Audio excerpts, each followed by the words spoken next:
one that I've started using recently is the British National Archives. Before COVID, it would send you to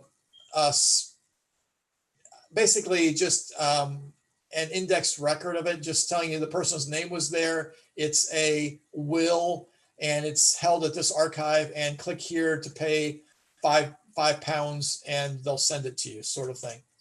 But now with COVID, they've opened up some of the documents. And so as long as you're registered and the registration is free, you can go in, and some of these documents you can view and download at no cost.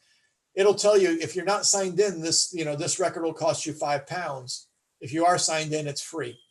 So the other night we were downloading some wills and trying to find out, we're looking for Samuel Matthews, and you can sort of imagine how many Samuel Matthews there might be in the late 1700s in England.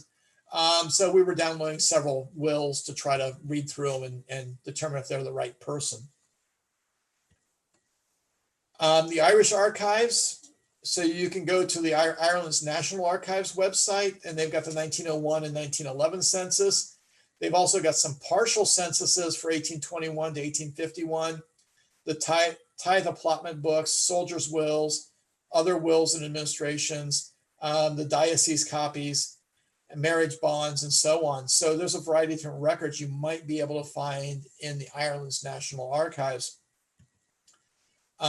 And additional Irish records in the civil records and irishgenealogy.ie. And these are where you're going to find your birth records over 100 years old, so 1864 to 1918, your marriage records older than 75 years old, so 1864 to 1943, and the death records over 50 years old, 1878 to 1968. In some of these cases, and specifically for Germany, when you look at the church record itself, so maybe if you go to, in the German records, Matricula or Archeon, you're going to see the original records. If you go to the state archives, you're going to see the duplicate records. And the duplicate records may not be as complete as the church records themselves. So you may want to check that on any country you're researching in Europe to see if the church archives actually are available online to do the research before you go to the state archive and look at the record. Because in the church archive, they may have some notes in the margin that talk about the person's, it may be a baptism record, but on that baptism record, they may list the person's marriage date, their death date, and their immigration dates. So other important information you may not find in the archive record itself with the duplicate records.